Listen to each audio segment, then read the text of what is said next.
Good afternoon, everyone. I am Fred Harris, Professor of Political Science and Director of the Center on African American Politics and Society. And I would like to welcome all of you to this evening's roundtable discussion on racial inequality in the age of Obama. Now, this evening's event is sponsored by the Center on African American Politics and Society, as well as the School for International and Public Affairs. The Center on African American Politics and Society, known as CAPS, is an affiliate of the Institute for Social and Economic Research and Policy here at Columbia. One of CAPS' goals is to support theoretically sophisticated and policy-informed research using a variety of methods and approaches that intersect various disciplines, including political science, psychology, sociology, law, economics, and urban study. This evening's event is supported with the generous support of the Institute for Research in African American Studies, known as IRIS, which I also direct, and the Center for the Study of Ethnicity and Race. Now to the topic of the evening. For most observers, the election of President Barack Obama heralded a new post-racial era in which race would no longer be significant either as a barrier to individual success or as an object of group antagonism.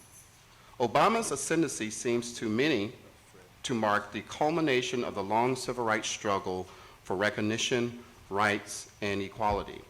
After all, if an African American, especially one whose political identity so carefully avoided the sharp binary distinction of an earlier era could become president, what barriers could remain?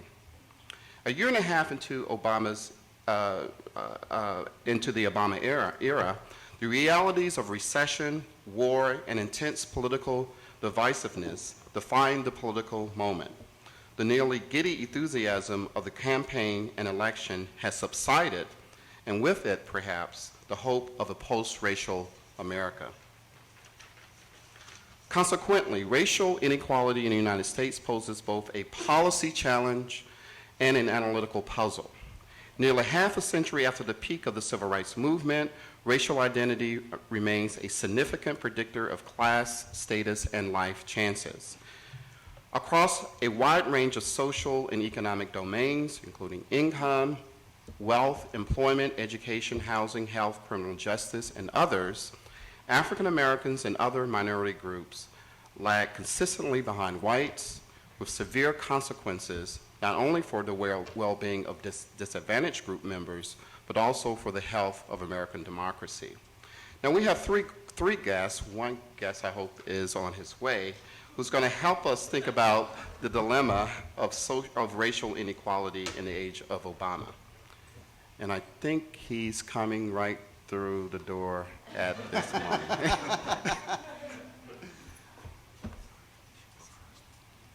Very timely. Charles M. Blow is the visual op-ed columnist for the New York Times. His thought-provoking charts and graphs and essays appear every Saturday in the Times. Mr. Blow graduated magna cum laude from Grambling State University in Louisiana, where he received a BA degree in mass communications. What caught my eye in inviting Mr. Blow here is actually an op-ed piece he wrote on December 4th, titled Black in the Age of Obama. Mr. Blow documented the high rates of black unemployment in that column and the consistently high levels of black support for the president. In that piece, Mr. Blow concluded, and I'm quoting here, "In the age of Obama, so far at least, seems less about Obama as a black community game changer than as a White House gamesman. It's unclear if there will be a positive Obama effect, but an Obama backlash is increasingly apparent. Meanwhile, black people are also living a tale of two actions, grin and bear it." We'll hear more from Mr. Blow later in a minute. Ira Katznelson is no stranger to Columbia University. He is currently the Ruggles Professor of Political Science and History at Columbia and one of the nation's leading thinkers on the institutional consequences of social and racial inequalities. In 1994, Professor Katznelson returned to Columbia, where he has been an assistant and associate professor from 1969 to 1974. In the interim, he taught at the University of Chicago, the graduate faculty of the New School for Social Research, where he was dean from 1983 to 1989. He is the author of several landmark studies, including the classic Black Men, White Cities, and most recently, When Affirmative Action Was White, an untold story of racial inequality in 20th century America. William Julius Wilson is a university professor at Harvard University and the director of the Joblessness and Urban Poverty Research Program at the Kennedy School of Government. He is the nation's leading, perhaps I would argue one of the world's leading experts on urban poverty and racial and ethnic inequality. Before joining Harvard's faculty in 1996, Professor Wilson served on the faculty of the University of Chicago for 24 years and founded and directed the Center for the Study of Urban Inequality. Among his landmark books are The Declining Significance of Race and The Truly Disadvantaged. Most recently, he is the author of More Than Just Race, Being Black and Poor in the Inner City. Lastly, our moderator for the evening is my colleague, Robert C. Lieberman. Professor Lieberman is Professor of Political Science and Public Affairs and Vice Dean for Academic Affairs at the School for International and Public Affairs here at Columbia. He is the author of Shifting the Color Line, Race and the American Welfare State, and Shaping Race Policy, the United States in Comparative Perspective. Now, with all of those introductions, we get to the meat of the matter, Professor Lieberman.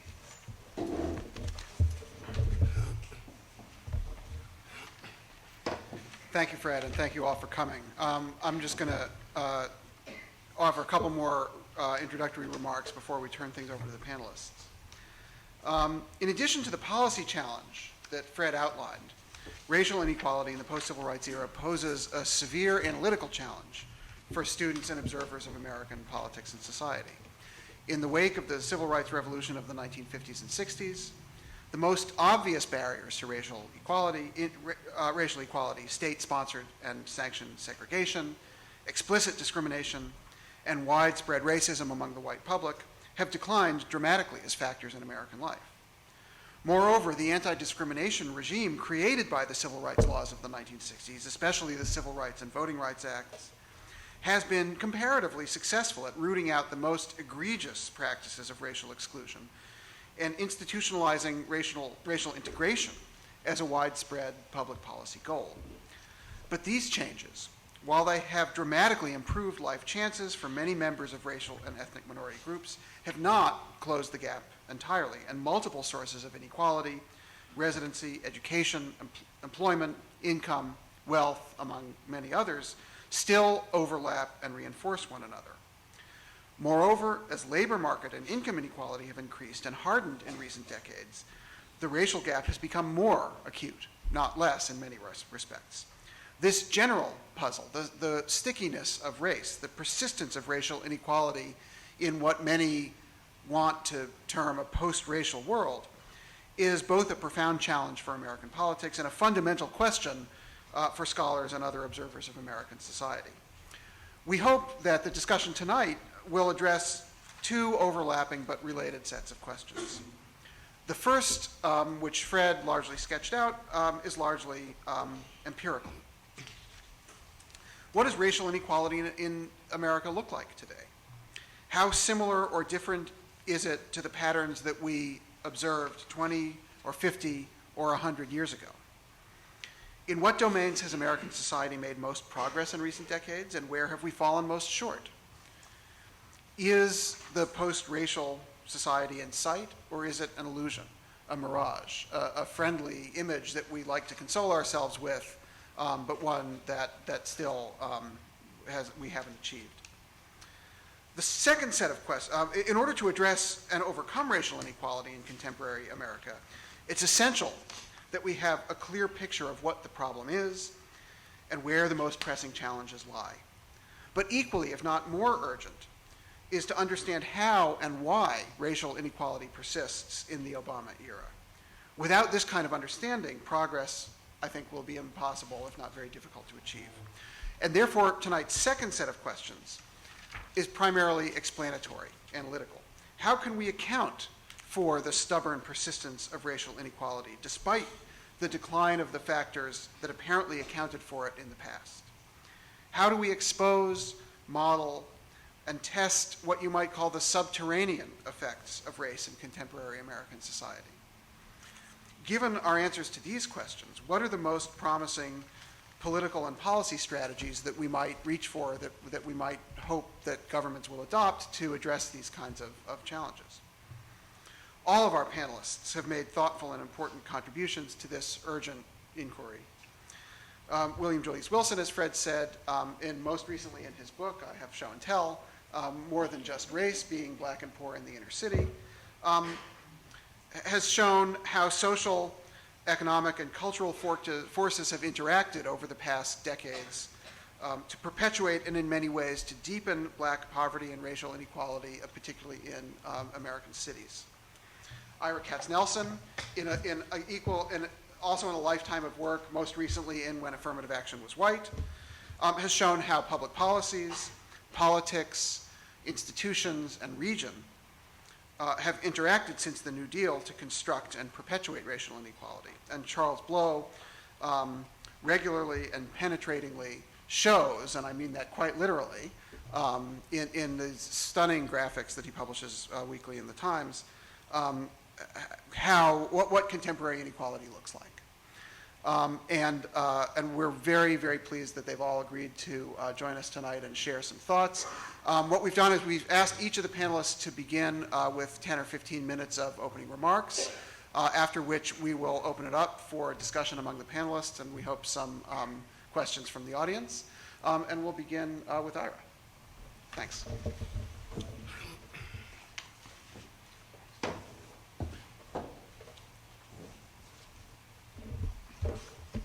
Thank you very much. The Dean of African American Historians, John Hope Franklin, was born on January 2nd, 1915. 1915 was the year Woodrow Wilson gathered his cabinet to watch D.W. Griffith's racist film, The Birth of a Nation, a film that celebrated the Ku Klux Klan for bringing order to the American South after the disasters, in the film's view, produced by emancipation and especially Reconstruction. The president, that is President Wilson, is reported to have said, and we're not absolutely sure he said this, but he's widely reported to have said as the lights came up, quote, "It is like writing history with lightning, and my only regret is that it is all so terribly true." 7 years earlier, President William Howard Taft, at his inaugural, in the most excruciatingly boring inaugural address of the 20th century, had a middle set of paragraphs devoted to a powerful statement, which I neglected to bring with me, so I'm only paraphrasing, in which he announced, as a Republican, leader of the party of Lincoln, that the federal government no longer had any more concern with events in the American South with respect to race. The South, he said, had met the tests of the 14th and 15th Amendments to the Constitution through the Jim Crow constitutions that had been adopted starting with Mississippi in 1890 and moving through the year 1908 when he was elected President of the United States. John Hope Franklin died on March 9th, 2009, 7 weeks after the inauguration of Barack Hussein Obama. Shortly before his death, President Franklin, would that it had been President Franklin, Professor Franklin, whom I was privileged to know as a colleague at the University of Chicago and as a neighbor on Blackstone Avenue in Hyde Park, lived right down the street, had this to say about the emergence of a black president, and I quote, "I was thinking that this is one of the most historic moments, if not the most historic moment in the history of our country. It is amazing, remarkable, an indication of willingness as well as the ability of this country to turn a significant corner toward full political equality. And he told of a game he had played as a child with his mother. She had counseled him that when anyone asked him, "What do you want to be when you grow up?" he should reply, "I want to be the first Negro president of the United States of America." Just those words, John Hope recalled, were so far-fetched, so incredible that we would have fun just saying them. Who indeed might have anticipated a president, however moderate and centrist, whose professed heroes include not just Martin Luther King, but Ella Baker and Fannie Lou Hamer, Bob Moses, and John Lewis. Anyone who denies the radical transformations that have taken place during the 9.5 decades of John Hope Franklin's life would be deaf and blind. But equally, any claim that we live in a post-racial America is unpersuasive and incoherent. North and west, as well as south, race remains the most profound marker of difference and the most powerful source and indicator of deep inequality. Notwithstanding massive changes that have transformed the broader composition of the country during the past half-century, making it less white and more demographically complex, the black-white divide, the one that has defined the core fault line of the United States since the founding, remains fundamental.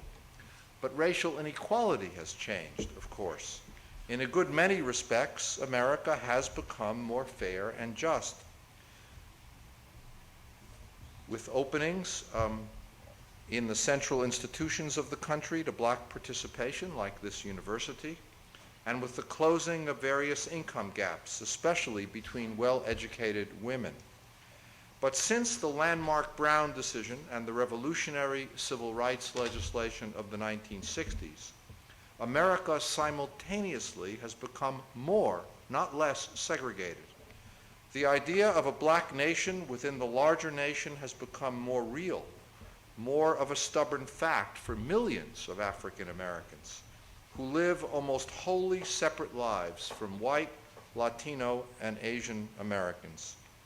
We can see the separation in housing and schooling, in vast remaining inequalities of income, and especially in wealth, and in various wary engagements at the junction of white and black. Now, no one has done more to probe this duality than William Julius Wilson, so I look forward keenly to his remarks about where, in his view, things now stand. My own remarks this evening are more somewhat abstract. I should like to define or at least explore criteria which might help us set goals and assess claims about racial and post-racist, not post-racial, but post-racist possibilities.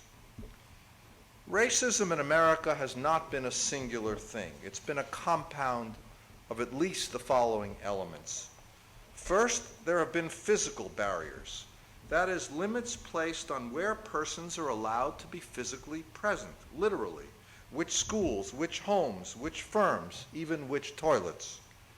Second, has been physical insecurity, a vulnerability to violent, formal and informal, official and unofficial policing to keep blacks in their place. Third element of racism has been limits to the right to earn a living on equal terms, including access to training and jobs. Fourth has been a system of cultural restriction, a denial of cultural capital, a history of forced cultural deracination. And fifth has been, of course, the denial historically of full civic membership, including access to the main institutional sites of political life and to the assets distributed by the public realm. The racial situation in America at any moment has been fashioned by the degree to which, and with respect to whom, restrictions exist or have existed at each of these 5 levels. And it is the specific situation that particular individuals, families, and groups have faced who belong to Black America, as well as their relationships with whites, that these circumstances have defined, that have created the framework for race to work itself out as experience in daily life, in how race shapes dispositions to behave, and how race does or does not become an exclusive or non-exclusive basis for collective action.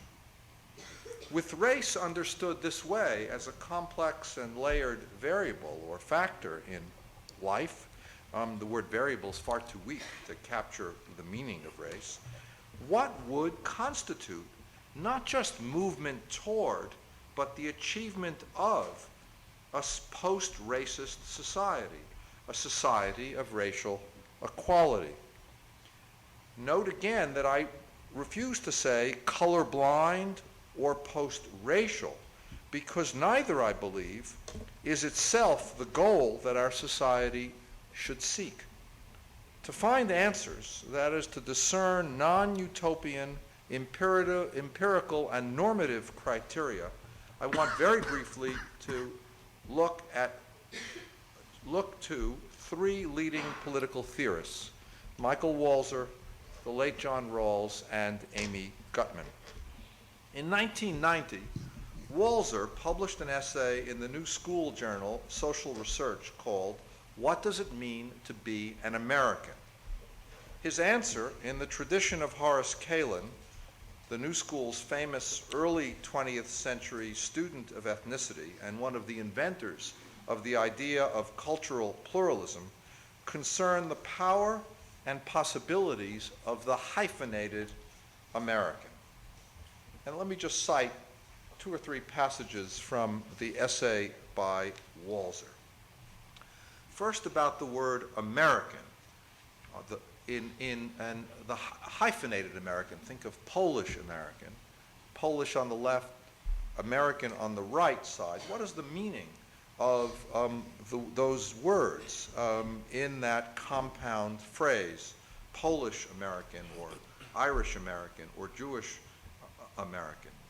The adjective American, says Walzer, named and still names a politics that is relatively unqualified by religion or nationality, or alternatively is qualified by so many religions and nationalities as to be free from any one of them. It is this freedom that makes it possible for America's oneness to encompass and protect its manyness. He goes on to say that the hyphen, in the case of the history of ethnic Americans, white ethnic Americans, this hyphen in the hyphenated Americanism works when it is working, he says, more like a plus sign. It's A plus B, Polish and American. And it's not simply so that there's the ethnic designator on one side and the American as other, he goes on to say, because individual members of this hybrid are, in the example he gives of Irish Americans, are culturally Irish American, and on the other side of the hyphen are politically Irish and American. So you have a very complex meaning of what it means to be an American, with a basis in particularity and a linkage to something, a universal compound called American. He then goes on, two final points about Walzer, to distinguish what he calls the core of a group from the periphery of the ethnic group. At a group's core, the left side of the double hyphen tends to be the stronger. Along the periphery of the group, the right side is stronger. Think of Polish American. Polish American leaders, some who live in Greenpoint in Brooklyn, speak Polish in the street as well as at home, and shop in stores that have Polish signage. But most other Polish Americans don't live in neighborhoods like Greenpoint. Many have even changed their names. No one would know that they have Polish heritage.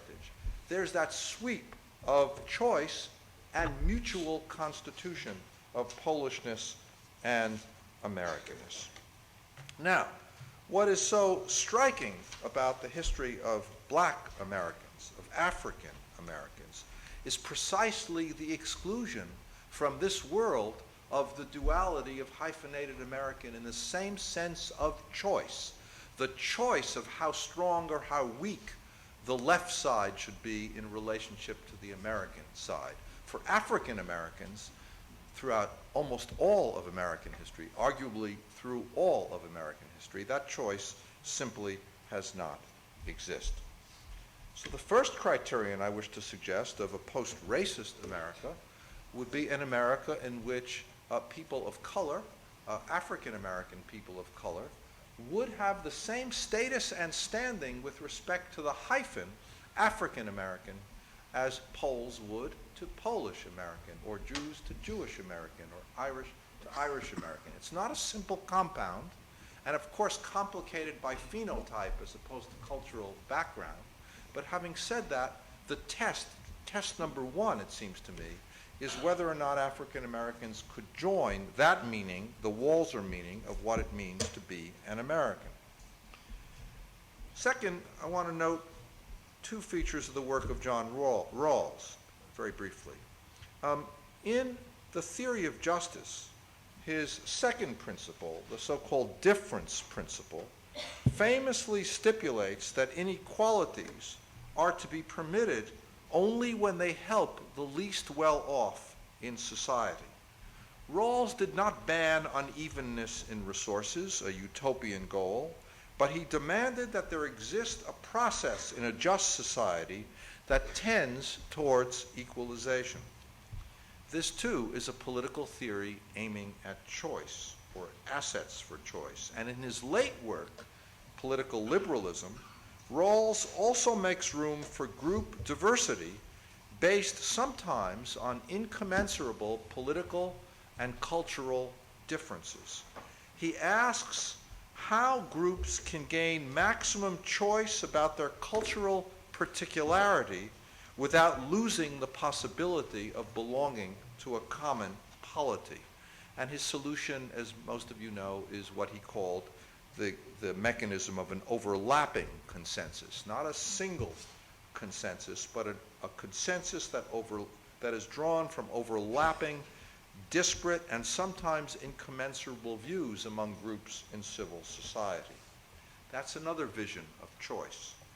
And finally, Amy Gutmann, now president of the University of Pennsylvania, a distinguished political theorist, who wrote a book some years ago on democratic education, in which she contrasted three options: meritocracy, targeted redistribution, and spending on education based on a notion of a minimum threshold for effective citizenship. And I'd like to argue, I won't argue, I'll simply state that I would like to argue, for the threshold criterion. That is to say, for citizenship to be meaningful, there must be a threshold of assets of capabilities, the kind that Amartya Sen writes about, in order for actors to have meaningful choice as citizens.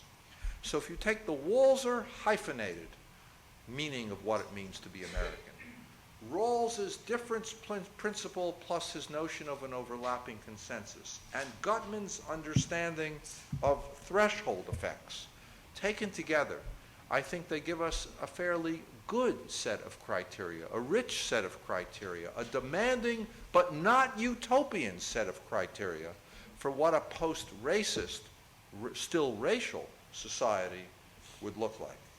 And finally, let me just say that the empirical barriers remain immense. Depending on how one counts, there's anywhere from a 5-to-1 or a 10-to-1 wealth gap across racial lines. There are deep legacies of the past, as well as present policies and spatial arrangements that routinely reproduce racial inequality. We can, as many have said, even have the persistence of deep racism when there are no overt racists. To seek a colorblind society is too much, but to seek a post-racist society in the Walzer, Rawls, Gutmann sense is, I think, the challenge for us, and it's deeply estimable. As I said before, no one has thought more about these questions than Professor Wilson, and I will perhaps not immediately yield the floor to him, but I will yield the floor then to Citizen Blow, whose work I also deeply admire and have learned a great deal from.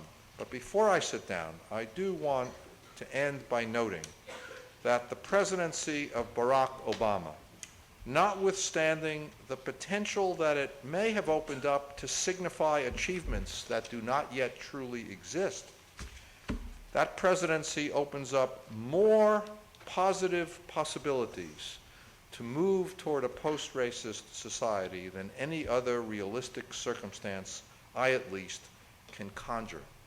But the openings, the potential, will not be realized unless there is support and passion from within American civil society toward that very goal of a post-racist society. And from this perspective, we all have much left to do. Thank you very much.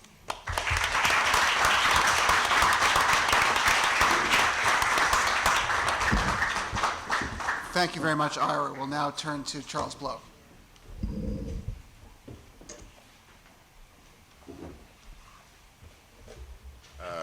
Hello.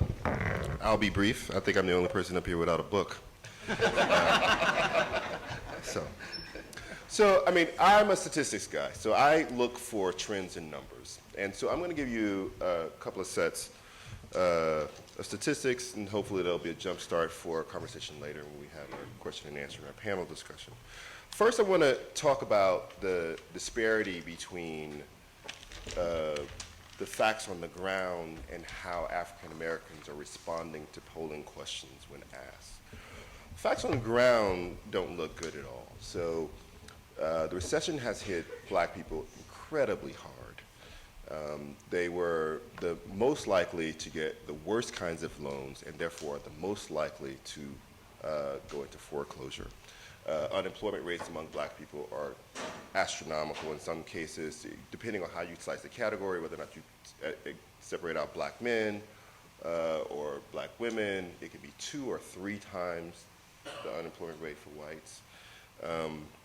The Department of Agriculture published a study earlier this week, I think it was at the end of last year, about food insecurity, which is the fancy word they use now for people who are hungry, because hunger is a dangerous word to use in the political environment. Black kids were the most likely to suffer from food insecurity. Also, there are, real things happening on the ground. The FBI tracks hate crimes. Hate crimes against every other race or group of people have declined in the last year. If you put them all together, they declined by 11%. For African Americans, they increased by 4%. If you look at the 2 years that Barack Obama has been on the scene as a candidate and now, racial hate crimes against other groups of people fell by 19% and rose by 8% among blacks. So a lot is happening during his administration over the time. There's just a strange confluence of events, maybe, or maybe there's some cause and effect relationship to these things. That's the question. Now look at the way that blacks answer polling questions. There is a certain rallying effect around Barack Obama. If you put Barack Obama's name in a question and you ask it, people say yes. Whatever it is, yes. We have, blacks are now, twice as many blacks now as in 2007 say that the situation of black people in this country is better than it has been in 5 years. A majority of blacks say that life for blacks in the future will be better than it is now. I mean, there's a list. The Pew Research Institute put out this study in January. It's 119 pages, and pretty much on every measure, blacks said yes. The most telling about how it doesn't reflect reality was a question, at least for me, it was a question that they've been asking for a very long time, which is, how do you see the U.S. economy. Excellent, or how many of you see it as excellent or good? In 2007, 2008, it was around 7-8%. Barack Obama's elected, he doubles. At the same time, black unemployment doubles. How can it be? If his number, there's a certain, and that's, I mean, somebody quoted the piece where there's a grin and bear it mentality. People are very reluctant to be critical of him and of the government. Black people are, as long as he is in power, because there's a certain kind of pride in his presidency that is widely shared, and so there's not a lot of fuss. There was, some black leaders have been putting up a fuss. They say, Barack Obama should have a black agenda. Separate from all the other agendas, this group has been hit harder than any other in many ways, and he should have a separate agenda for that. Barack Obama's not going to touch that with a 10-foot pole. They keep telling him to do it, he won't do it, he won't say it, he won't, that's just not, he knows that politically it's radioactive. Now, should they ask? I think yes. I think, there are a lot of groups who have specific agendas. The gay community has a specific agenda. They've made a lot of noise, and they get paid attention to. That said, even though he's not saying anything, I think there's a bit of a stealth agenda there. A lot of the things that he's tackling disproportionately help the African American community. So you have health care. Well, that's disproportionately black and Hispanics who are going to benefit from health care reform. You have the race to the top in education will disproportionately help young black and Hispanics. You have even Michelle Obama's focus on childhood obesity will disproportionately help black and Hispanics. He may not be doing it overtly and saying that he's doing it. I would place a $10 bet on the fact that he's doing it without discussing it. So that's one side of it. The other side is something that was brought up before, which is the idea of progress. Yes, now we don't have laws that say where you can live and what you can do, and separating people by race. In a lot of ways, economically, things have gotten a lot better.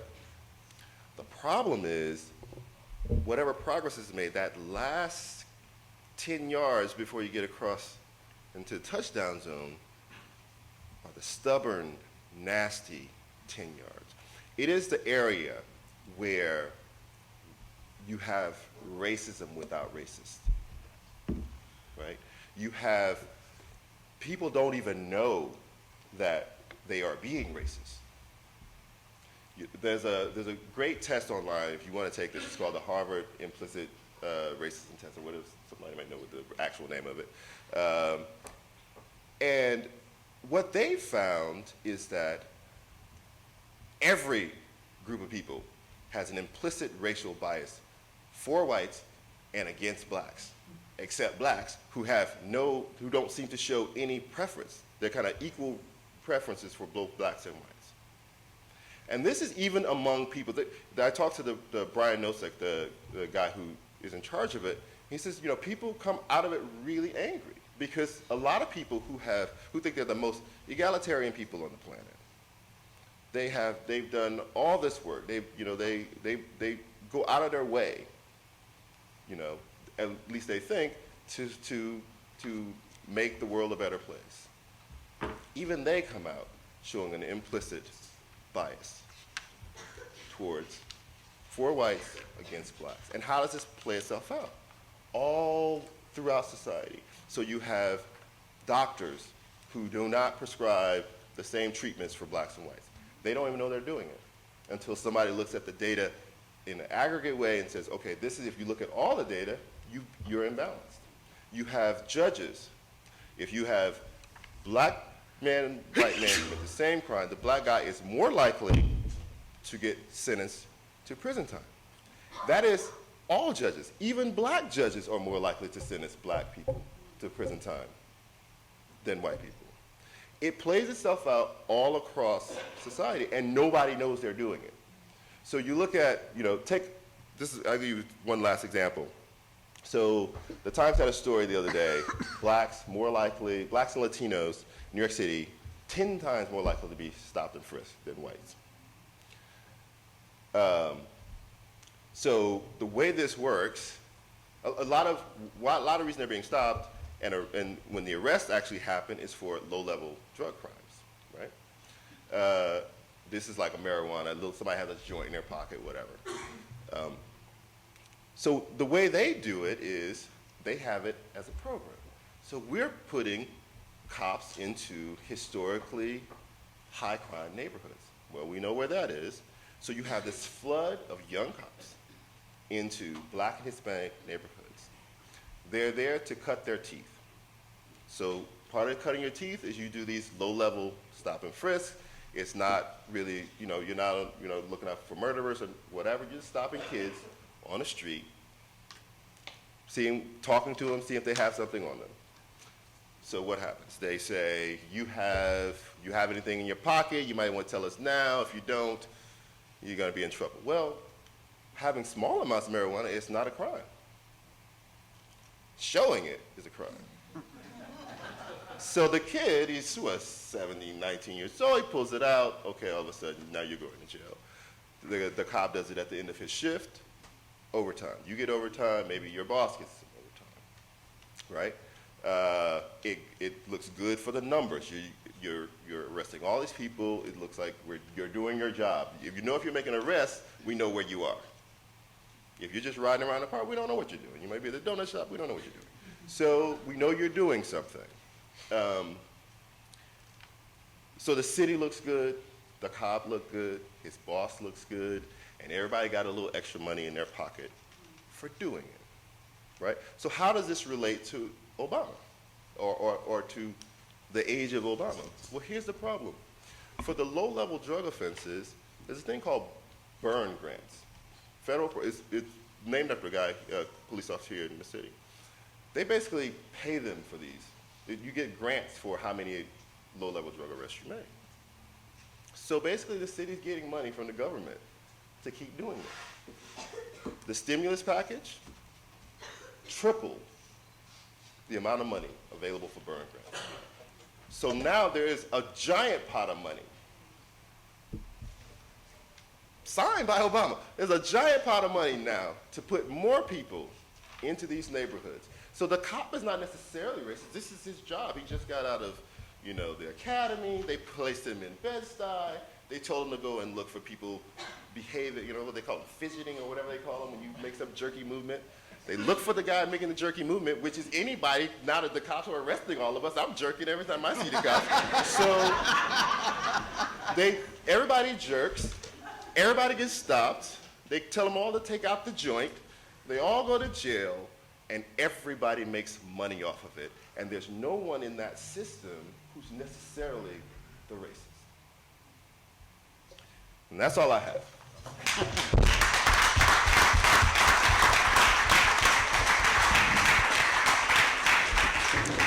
Thank you very much, Charles. Bill Wilson.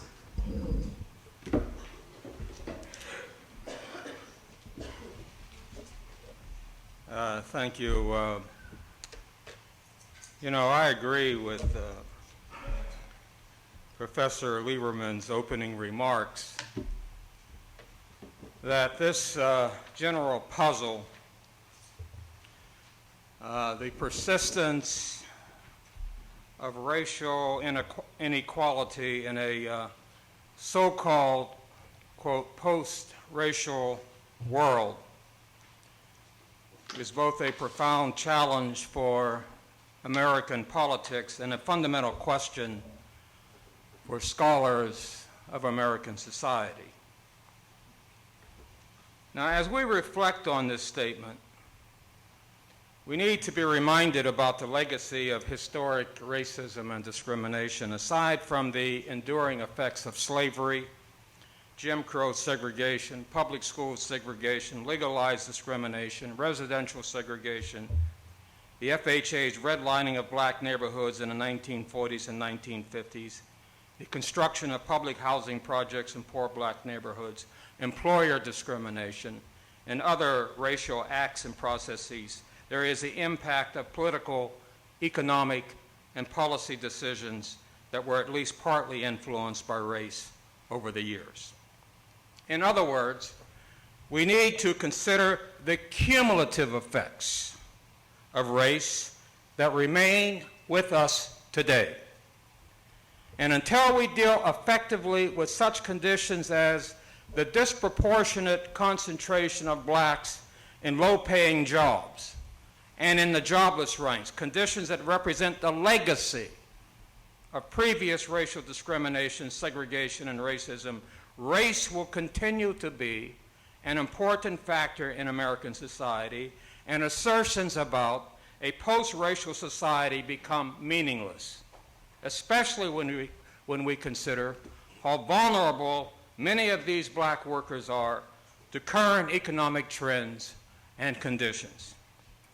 As a late black economist Vivian Henderson put it, it's as if racism, having put blacks in their economic place, stepped aside to watch technological changes and changes in the economy destroy that place. And he was referring to the computer revolution, which rewards skilled workers, including skilled black workers, and displaces low-skilled workers, including high school dropouts, who represent a major problem, a major social problem in the African American community. And Henderson was also lamenting about the effects of the growing internationalization of economic activity, where low-skilled blacks and other low-skilled workers are competing with low-skilled workers in developing countries around the world. Low-skilled African Americans are particularly vulnerable to global economic changes. For example, take the apparel industry, an industry that has been hard hit by the globalization of the economy. 40% of all workers in this industry are black. Blacks have borne the brunt of deindustrialization as well. A higher percentage of black workers have been displaced because of economic changes caused by the reduction or removal of industrial capacity or activity in central city areas than that of any other group of workers. All of these changes have contributed to the sharp growth in black joblessness in recent years. But the growth of black joblessness is seen in its most severe form at the neighborhood level. Poor inner-city neighborhoods have always featured high levels of poverty. What has characterized them in recent years is the unprecedented high levels of joblessness. Back in the 1950s, inner-city black neighborhoods were poor, but a substantial majority of adults had jobs. They were described as a working poor.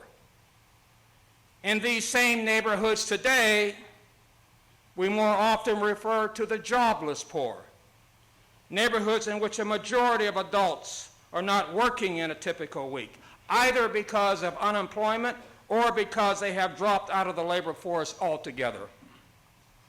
There are several reasons for the sharp decline in employment in these neighborhoods. One is related to the interaction of demographic and economic changes.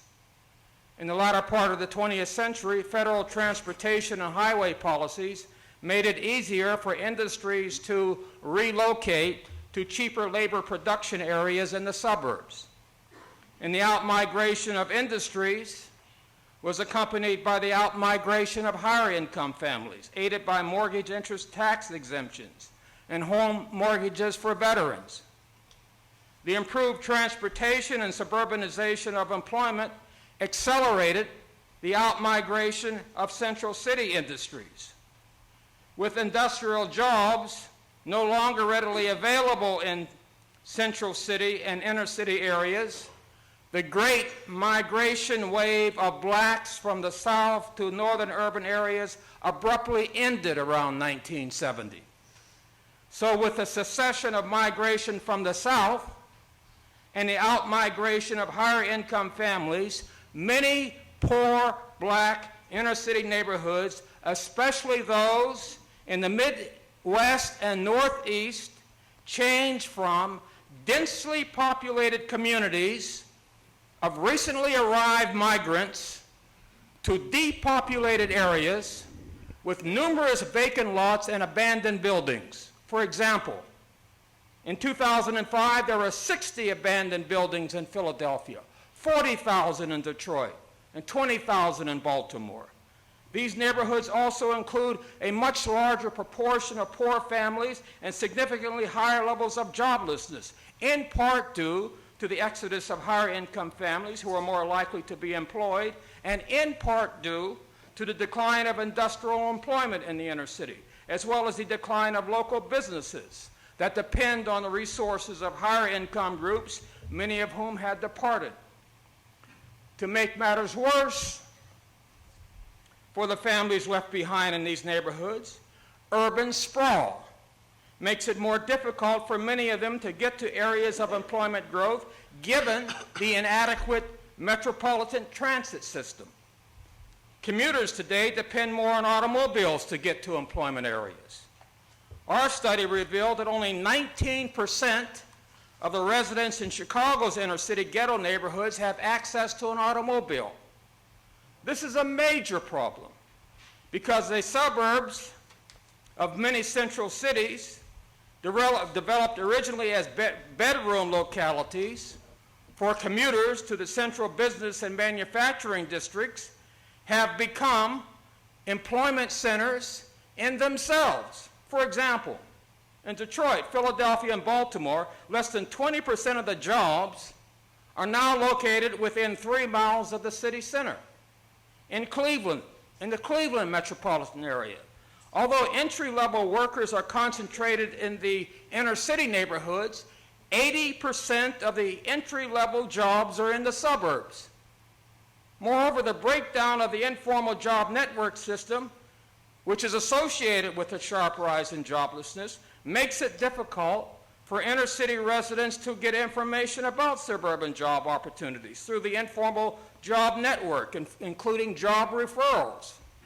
Now, given the high rate of joblessness and diminishing job prospects in these poor black neighborhoods, I get impatient when people start talking about a post-racial society. Jobless neighborhoods create special problems that exacerbate conditions, reinforcing racial stereotypes and prejudices. High rates of joblessness trigger other problems in a neighborhood, ranging from crime, gang violence, and drug trafficking to family breakups and the organization of family life. Take drug trafficking. As many studies have revealed, the decline in legitimate employment opportunities among inner-city residents has increased incentives to sell drugs, and neighborhoods plagued by high levels of joblessness, insufficient economic opportunities, and high residential mobility are unable to control the volatile drug market and the violent crimes related to it. As a result, the behavior and norms in the drug market are more likely to influence the action of others in the neighborhood, even those who are not directly involved in drug activity.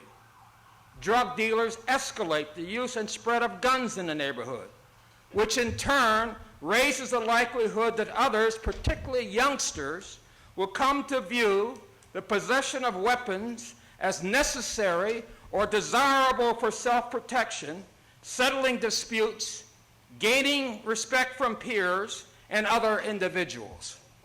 Indeed, one of the reasons I strongly urge my students to watch HBO's The Wire was because David Simon, the creator of this critically acclaimed TV series, brilliantly captured what I'm talking about.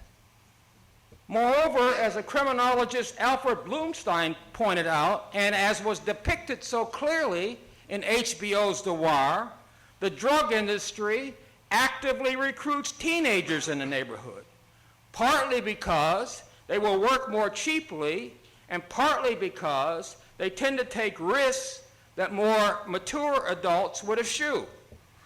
Inner-city black youths with limited prospects for stable and attractive employment are easily lured into drug trafficking and therefore easily find themselves involved in the violent behavior that accompanies it. Many of these youngsters are high school dropouts. As my Harvard colleague Bruce Western revealed in his important book, Punishment and Inequality in America, following the collapse of the low-skilled urban labor markets and the creation of jobless ghettos in our nation's inner cities, incarceration grew among those with the highest jobless rates. Indeed, a significant proportion of black males who have been in prison are high school dropouts. As Western points out, among black male high school dropouts, the risk of imprisonment has increased to 60%, establishing incarceration as a normal stopping point on the route to midlife. To repeat, until we deal effectively with such problems, race will continue to be an important factor in American society, and assertions about a post-racial society become meaningless. Now let me conclude my remarks with some brief comments on why the notion of a post-racial society does not apply even when we focus on the changing status of more privileged blacks, in particular trained and educated blacks. In a 1978 paper presented at an NAACP conference in New York, Clifton Wharton, then Chancellor of the State University of New York, stated, quote, and speaking in 1978, quote, in 1966, 45% of all black college graduates were majoring in education. Today, only 26% are. In 1966, only 5% of the blacks were studying business. Today, 18% are, unquote. Now, this is one of the reasons why the incomes of younger black college graduates were so much higher than the incomes of older black college graduates, who tended to be concentrated in lower-paying fields such as teaching, social welfare, and segregated services. Older black college graduates were rarely employed as executives or professionals in large corporations when they entered the labor market. This was not true of younger black college graduates. Indeed, one study published several years ago revealed that the incomes of blacks who graduated from college in 1981 matched the income of their white counterparts. Even more spectacular, state the authors, quote, black college graduates obtained more prestigious posts than their white counterparts, unquote. But the authors of this study warn that the racial parity achieved by young blacks, by young college-educated blacks in the 1970s, will be maintained only if the government's commitment to affirmative action does not slacken, unquote. A later study suggests that these concerns were justified. Analyzing longitudinal data from the panel study of income dynamics that captured the period when Ronald Reagan was President of the United States, the authors of this study argued, quote, that the government's retreat from anti-discrimination initiatives in the 1980s resulted in organizational discrimination against blacks and contributed to the reversal in the post-war trend toward racial parity in earnings, unquote. And I have done some further analysis of current population reports microdata, and I found that despite some improvements during the 1990s, by 2007, the income ratio of young black and white college graduates was significantly below, I repeat, significantly below the ratio of 1977.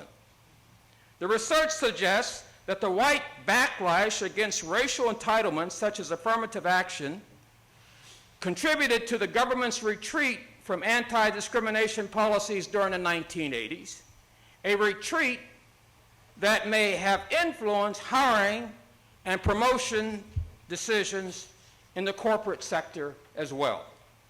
It should not be surprising that waning support for affirmative action programs would have an adverse effect on blacks, especially more advantaged blacks.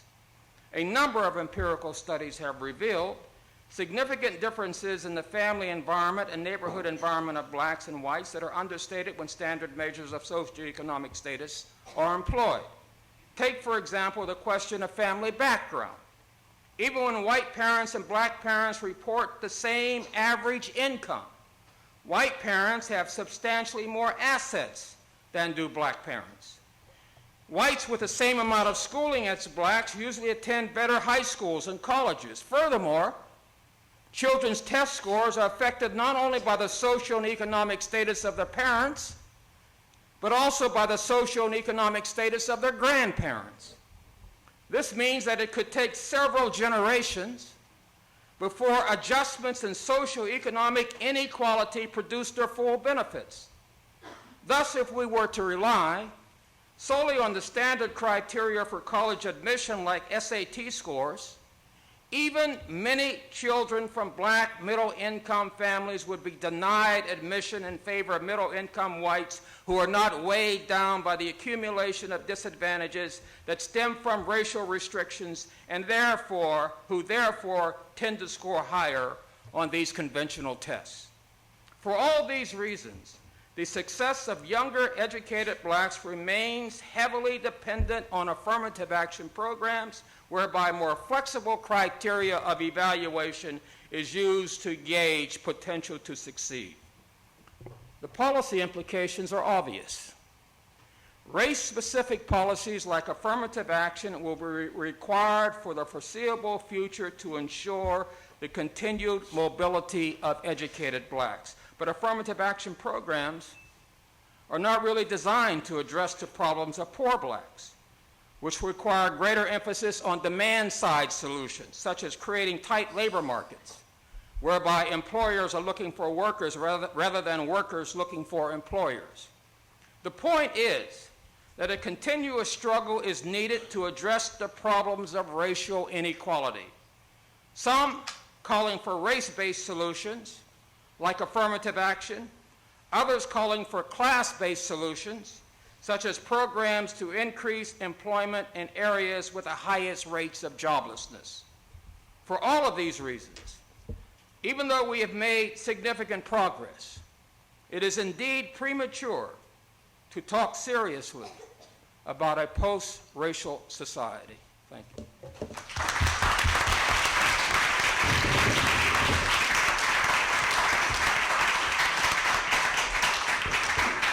Thank you. Thank you very much, Bill. Well, we've had three compelling sets of remarks, and we have about 20 or 25 minutes left for questions. So if you would like to ask a question, there's a mic standing in the middle of the floor, so I'd ask you to make your way to the mic.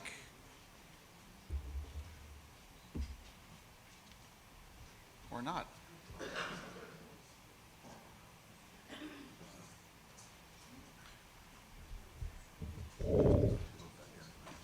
And if you could identify yourself as you're asking the question. I'm Aubrey Hendricks. I'm a visiting scholar in the Department of Religion, African American Studies here at Columbia. Just a quick question. The conclusions that you shared with us on education, the study on education, could you just share where those conclusions are published? Beg pardon? The conclusions you shared in the last part of your remarks on affirmative action and education, could you share, please, where those conclusions are published, where they can... They will be published. Oh, I see. Okay. The University of Chicago Press is bringing out a new edition of both The Truly Disadvantaged and The Declining Significance of Race.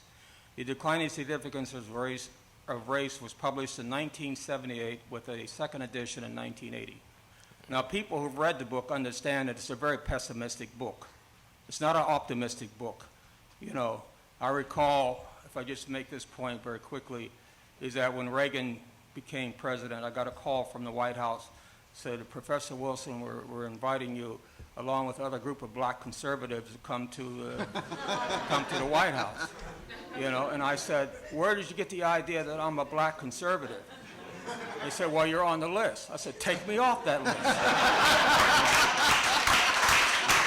So, you know, what I argue in that book is that economic class had become more important than race in determining black life chances. That's what I meant about the declining significance of race. So what I have two research assistants who were reviewing research articles so that I could respond to these articles and not only talk about the extent to which the studies reinforce my earlier arguments, but also studies that challenged my thesis and studies that led me to revise my thesis. And so I've written the first draft of that article, which will come out, which will be published in Daedalus magazine. And then a larger version will be published as a postscript for the declining significance of race. Thank you. And may I pose this, please, Yeah, please. Dr. Katznelson as well. Thank you. Thank you very much, Dr. Wilson. You mentioned John Rawls, and do you see a way that John Rawls can be used to a greater extent, other than just this overlapping consensus, in this move to go to a post-racial, post-racist moment in America?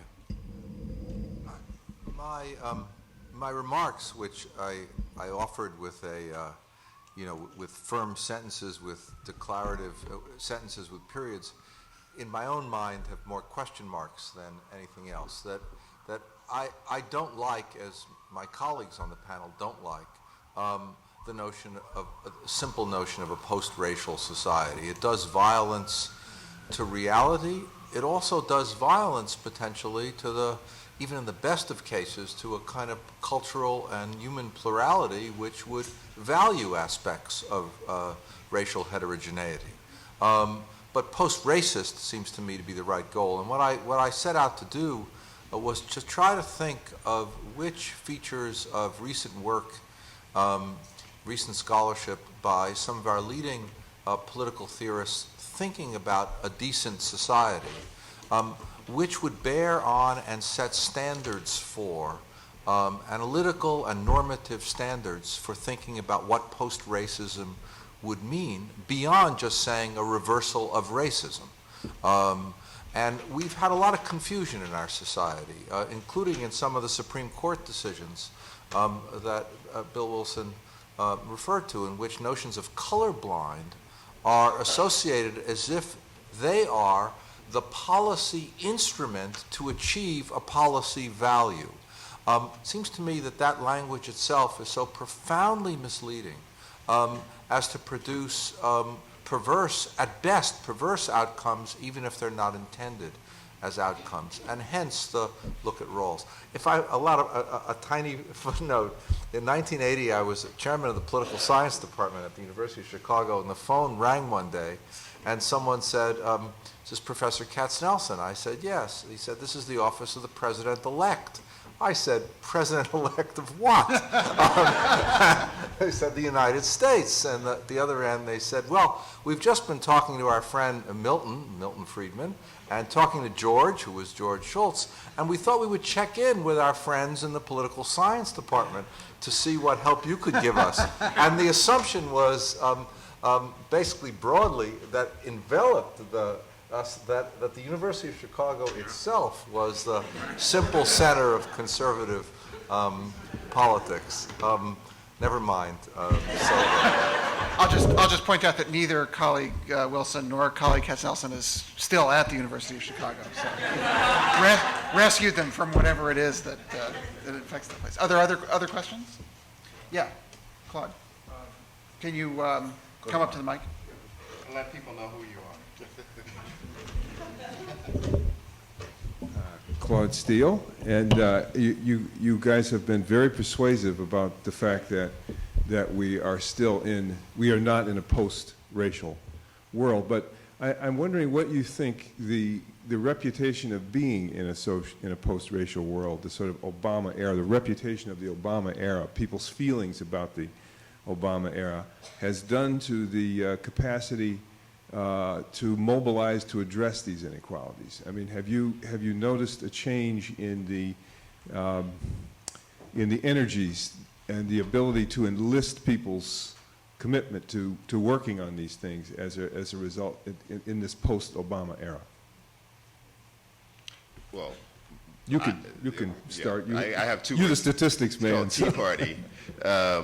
You know, I think that what you're seeing is the opposite effect. I think that the Tea Party has arisen out of a kind of desperate attempt to hold on to some semblance of what many white Americans believe is their birthright in America. And a lot of that is privilege, and that Barack Obama's election heralds a future that they thought may have been many decades off. That, in addition to the changing demographics in terms of explosion of Hispanics in this country, that 1 in every 4 children born in America now is Hispanic. If you look at the estimates of the Hispanic population, it's just expected to balloon. And even if you, what I did was I went back and looked at their previous estimates, and all the previous estimates were way off. They were so low. So we don't even know if the estimates of the boom that they now predict will even be right. It may be twice what they suspect it will be. So what I see is a kind of recalcitrance, and the Tea Party represents that in my mind very well. I mean, if you just have to scratch the surface there, and you get a lot of very nasty, very kind of backward thinking about all kinds of tolerance, including racial tolerance, but also kind of, moral judgments across the spectrum. I did an analysis of white voters, whites, and they weren't necessarily voters, they're just whites in the population, and I looked at people who said they supported the Tea Party as opposed to whites who were Republican, whites who were independents, and whites who were Democrats. And on every question of tolerance of any sort, whether or not it be, the racial questions, immigration questions, or just kind of conservative thought where things like, should women be allowed to get abortions, whatever, they were way to the extreme. That said, though, it kind of just surfaces something that is already there. There's a University of Washington, I think it's University of Washington University, poll from last month or so, maybe it was last month, and what they found was that Tea Party views on the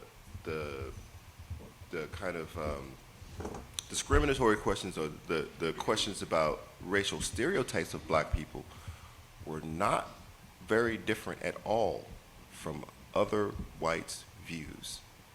So it kind of surfaces something that is there. It gives voice to it. They have a bunch of big meetings, and they have, some really bad spellers with a lot of signs, but they basically just surface a feeling that is pervasive among whites in America. Blacks are lazy. They are more prone to violence. I mean, they were asking very pointed questions, and the outcomes were not very different between them and on those measures, them and whites in general. Yeah, I agree with that. When I hear these Tea Party people talking about taking back America, what it means, what it means, so I don't have to elaborate on that. And I was, one time, I was driving to my high school graduation, reunion in Pennsylvania, and I was listening to the radio, and I just turned. There was Rush Limbaugh. I can't listen to the man, but he was talking about something then that I had to listen to. He was saying that the health care bill really represents reparations for black people. Okay. Now, it's interesting that black leaders astutely, recognize, they recognize that blacks would benefit disproportionately from health care legislation, that Latinos would benefit disproportionately from health care legislation, but they did not discuss this publicly. They would talk about it with blacks in closed meetings, in closed community meetings, but very few, I can't think of any major black leader fully aware of the benefits of health care legislation for blacks. I can't think of anyone who discussed this publicly. And they recognize that the right wing would use this to help defeat this information, to help defeat the health care bill. So they didn't say anything about it. Now, the point I want to make is this. It may be true that it's becoming more difficult to address some of these issues because Obama is president, but despite this, despite the fact that he was saddled with a $20 trillion debt and an annual deficit of almost $1 trillion when he took office, despite this, he was able to pass a health care bill and a stimulus package that includes $60 billion for poor people. Anyone had told, we'll just say this, what's his name? Robert Greenstein of the Center on Budget and Policy Priorities was asked by the Obama administration when they were working up legislation for the health care bill to develop a budget that would address the issues of poor people and jobless people that could be included in the stimulus package. And so he did, and he came up with $60 billion, and he apologized to the administration and says, I know this is too much, but I just decided to put everything down, and then you can take out what you really think should be deleted. They said, not to worry, we'll include it all. He said, Bill, I've never seen anything like this. I mean, this guy, the Center on Budget and Policy Priorities, a liberal think tank in Washington, D.C., when they speak, people listen. He says, I've never experienced an administration that was this committed to dealing with the problems of poor people, And so here you have Tavis Smiley and Cornel West and all these other people saying that Obama should focus specifically on race issues, like coming up with a special package for black joblessness. I mean, how's a man going to do that? I never thought I would find myself in full agreement with Al Sharpton. And, but Sharpton was aware that he cannot do this right now, It reminds me when I was lecturing during the time that Barack Obama was running for president. And I was in a taxi going from the airport to Notre Dame where I was delivering a lecture, and there's a black cab driver there. He was very upset with an editorial he read by Jesse Jackson in the Sun-Times, criticizing Obama for not focusing more on race-specific issues. And he says, what is wrong with Jesse Jackson? Some of these other black leaders, he says, how is this man going to get elected in this white society by talking about these issues? Let the man get elected. Then we can put pressure on him. But when I sit in my barber shop right now and I listen to folks, you're right, they don't want to criticize Obama. And they are concerned that Obama is not going to be successful, and they don't want to put pressure on him at this point. They want him to survive. It's very, very interesting. You referred to this Pew Research poll. When they asked blacks, is Obama doing enough for black people? 83% said yes. Only 13% said he wasn't doing enough. It's very interesting. I'm sorry, I got off on all that. The point I'm making is that he's made a lot of progress in introducing programs that benefit blacks, even though people don't recognize it. Ma'am. My name is Gwen DeBrow, and I have to disagree with you, respectfully disagree with you. I'm very disappointed in Barack Obama. It's just, there's so many things that I could point to. Yes, the stimulus package is okay. I mean, I guess it's okay, but it hasn't trickled down to where it needs to be. You know, like you, in New York, there's 51% black male unemployment. You know, like you said, stop and frisk. I mean, it's, you know, all that money that's going towards, the police. I mean, it's charter schools. That's gonna destroy public education. Not that it's the best, but at least, you know, you have your unions, and at least, you know, you have some sort of structure there. I mean, we all saw the pictures of that woman beating that child. And that woman, I mean, as far as I know, she's still roaming free. Had that been the reverse and she was beating a white child, I'm sure that woman would have been arrested. You know, never mind, obviously, her losing her job. But I don't want to, you know, argue with you about the particulars about the stimulus package and all of this so-called good that Obama is doing. But I'm wondering why every time he gets in front of a black audience, he's always chastising us and never saying anything about what white people are doing against us. That's what I'd like to know. If anybody, and what do you expect poor black people to do? I mean, other than, you know, complain amongst ourselves, I mean, that's not going to get us anywhere. You know, I'm personally glad that I didn't vote for him. Let me, you know, I can't respond to all of that, but I'll try to. I'll just take one aspect to illustrate the points I'm trying to make. So you're critical of Obama because he and Arne Duncan are using the stimulus money they have to encourage states not to cap the creation of charter schools. Well, you say, what? Oh, wait a minute. You say hasn't, you know, what studies are you referring to? Let me just tell you something. Let me tell you something. What Barack Obama and Arne Duncan are concerned about is creating the kind of competition that's going to lead to improved conditions for kids in these schools. And they are focusing on schools that are successful, seeing if they can be a model for other schools. And one of the studies that they rely on are the most rigorous studies available for charter schools. Talking about the study of charter schools in New York and a study of charter schools in Boston. And what is interesting about these charter schools is that they are overwhelmingly black.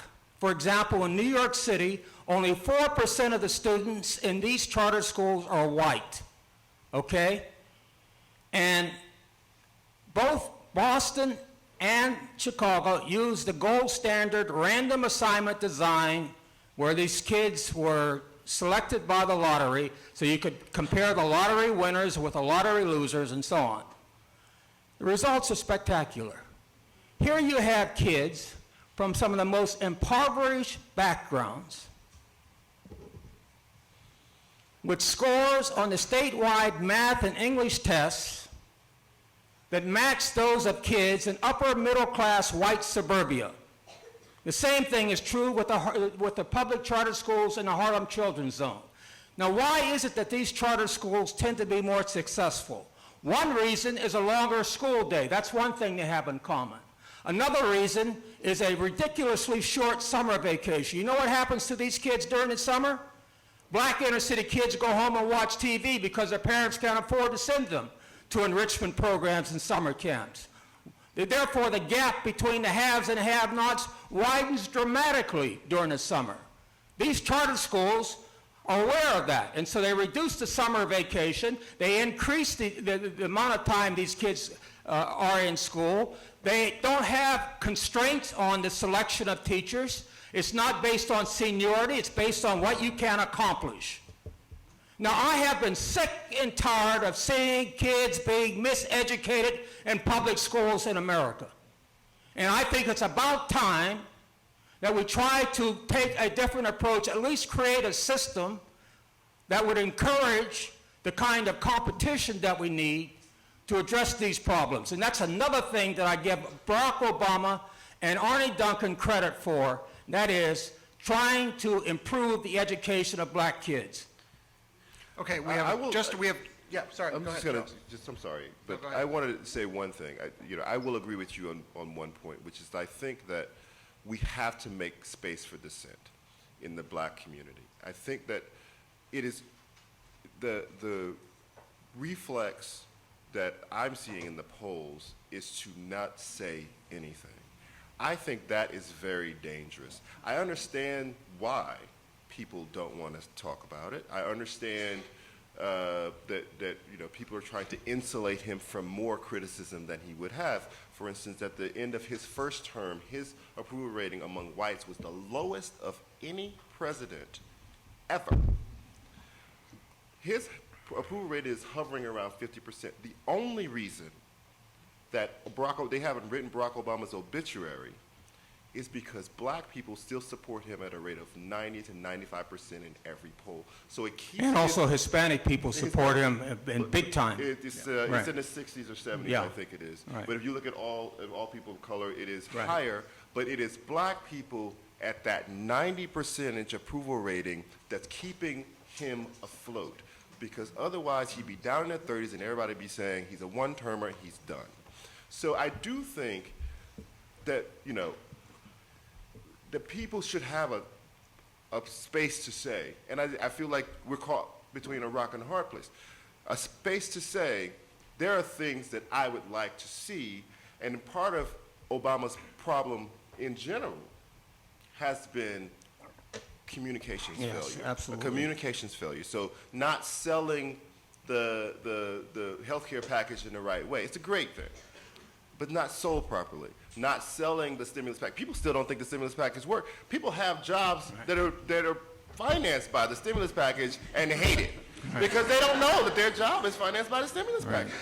So he hasn't sold things. And what's happening with this stealth approach to the African American community is that there are a lot of people who believe just like you, that I don't see it here, and I haven't heard you say. I mean, there are a lot of people out there, I think, who feel like they haven't seen the manifestations of it, and because black leaders, like you were speaking before, don't even say out of their mouth that health care is going to disproportionately help you, people don't even think of it as a thing that's disproportionately helping black people. So I think there's a communications lapse, and on that point, I will agree. Okay, we are running out of time. I'm going to collect the few last very brief questions. These two people in the aisle and this gentleman over here on the side, if you can make your way up to the mic. So go ahead. So we'll collect these three last questions and then let the panelists have the final word. So why don't you go ahead and get in line. Ma'am. Hello. My question is, what do you all think of the prevalence of African American cultural dysfunctionality explanations to explain why there continues to be a discrepancy or such a great let me calm down, such great disparities between African Americans and whites? Was that clear? That wasn't clear. Okay, so like cultural dysfunctionality, is it the reason why there's such a great disparity between blacks and whites is because black people don't know how to act? And what do we think about the prevalence of this explanation in a supposed post-race society? Well, Okay, before, thanks. before the heavyweights get in, I'm going to say... Let's collect all the Okay, questions and then let the panelists have the last word. Thanks. Sir. I was active in the workers' movement and trade union. I was a postal worker for 30 plus years, and I also write some history. And my question for everyone here is, given this white supremacist system that you all have described, my questions concern class. And given this white supremacist system that you've all described, do you think that there is a class whose interests are served by the present setup? Second, do you think that there's a class whose interests are not served by the present setup? And if so, what are the implications of your assessment? Well, for all three of you, if you would. Thanks. And finally. My name is Frank Lewis. I'm a statistics instructor over at NYU, and I have a question based upon a report that I think the New York Times highlighted a couple of weeks ago that stated that for the first time the suburbs had a much larger share of people of color. And I guess this question is specifically geared towards you, Dr. Wilson. And my question is, in light of the fact that there's been a substantial shift of people of color from urban centers to outside to the suburbs, okay, and not just high and middle income, but also the impoverished as well. How do you look at your spatial mismatch hypothesis in that light? I don't know if people are aware of the spatial mismatch hypothesis. I'm sure you can elaborate on it, but it basically has to do with the mismatch of physical labor and demand of labor and supply of labor. Okay, thanks. Yeah. So I think what we'll do is we'll have the panelists have a chance to respond to any and all of this in the original order. So we'll start with Ira, then Charles, and then Bill, and then wrap up. To the first two questions, first I have one sentence that any analysis of culture that doesn't place it in terms of the structural realities that shape conditions of life, life's experience, people's dispositions, and the actual real circumstances of choice that people face in life is dreadful cultural analysis. And we're full of such cultural analysis in our society, including and especially cultural analysis that concerns questions of race. That does not mean that issues that have to do with, quote, culture are irrelevant or immaterial, but any analysis that displaces treatments of, quote, culture from, quote, analyses of structure strike me as analytically ludicrous and politically dangerous. With respect to issues of class, it's just such a big question. I'll make one observation which really has more to do with our political legacies. At the late 19th and early 20th century, one set of have-nots in our society, the children of slaves, were overwhelmingly in the Republican Party for reasons that are obvious, and the white working class became overwhelmingly members of the Democratic Party. There was a period briefly in the 1930s and 40s where they joined forces within one political umbrella. It was also a strange bedfellows coalition that included Southern segregationist Democrats, producing very odd outcomes. Today, increasingly, there's been a drift, especially south of the Mason-Dixon line, away from the Democratic Party among white people, including white working class, and a near unanimity of voting for Democrats amongst blacks. So the idea of how to forge transracial, class-based coalitions for a kind of social democratic politics has been an issue that has vexed the United States for well over a century, and we're a very long way from figuring it out. Charles. Well, I just had two quick little points. One on the cultural analysis thing. I just wanted to point one last time to that Pew poll, because one thing that they found that I thought was fascinating was that this has only happened a couple of times in the history of their polling, but blacks now believe that the biggest problem facing progress among blacks is the decisions that they themselves make and not institutional racism. So even though, you know, academically you may want to analyze it one way, people on the street are looking at it a different way, differently now. And the second is, I just wanted to highlight, you know, on the class, it doesn't go directly to class, but just how odd a construct the Democratic Party is.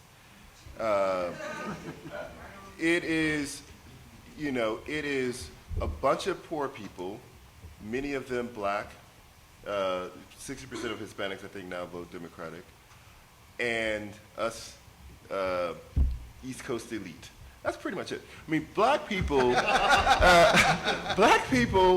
I wrote a column about this. Black people on social issues are more conservative than whites, than Republicans, than white, not just whites, than Republicans. They're incredibly conservative. And every day, every time they go to the poll, they vote against that interest because they cannot stand, to a large degree, the racial subtext of the Republican Party. And that scares the Republicans to death because they worry that Hispanics will be the new blacks. If Hispanics ever start voting the way blacks vote, they're dead. They already vote in the last election, it was like 2-1 Democratic. If you tip over to that 90% level or 80% level, they're dead. And you only have to look at Texas to understand what that means. Texas is the ruby red crown jewel of the Republican Party. You don't win the presidential election without Texas. The problem with Texas is that by 2020, if the line keeps going the way it's going now, you'll have more Hispanics in Texas than white people. Right? That scares them to death. And so you could get a situation where it would be very hard for a Republican to ever be president running on the platforms that they run on today. Okay. Then on the cultural question, I didn't have time to include the cultural analysis in my remarks, but one of the things that I do in my book, More Than Just Race, is I talk about the effects of living in poor segregated neighborhoods over extended periods. And one of the effects is repeated exposure to cultural traits that emerge from or are the products of racial exclusion that may impede social mobility. And one of the things that I emphasize in the book, however, is that these cultural factors are not nearly as important as the structural factors that I talked about, that I only had time to talk about. And I couldn't agree with you more, Ira. If you're going to talk about cultural responses, you have to include the structural factors. In fact, I made the point in my book that a social scientist has an obligation to make sure that his or her structural analysis, if they are including both structure and culture, to make sure that the structural analysis does not recede into the background. You have to put it up front. So I made an explicit attempt to emphasize how important structural factors are. But if you're going to come up with a comprehensive explanation, you have to include both. Now, regarding the spatial mismatch, when I was talking about the spatial mismatch, I was talking about groups that are left behind in inner city neighborhoods. It is true that black middle class folks are moving to white areas, not in significant numbers, but in increasing numbers, gradually increasing the integration of some of these neighborhoods. So those people are not really affected by the spatial mismatch so much. That is, those who are moved into white areas. But many blacks, middle-class folks, have moved into suburbs that are predominantly black. They're black middle class, and research suggests or demonstrates that they are further removed from areas of employment growth than comparable whites.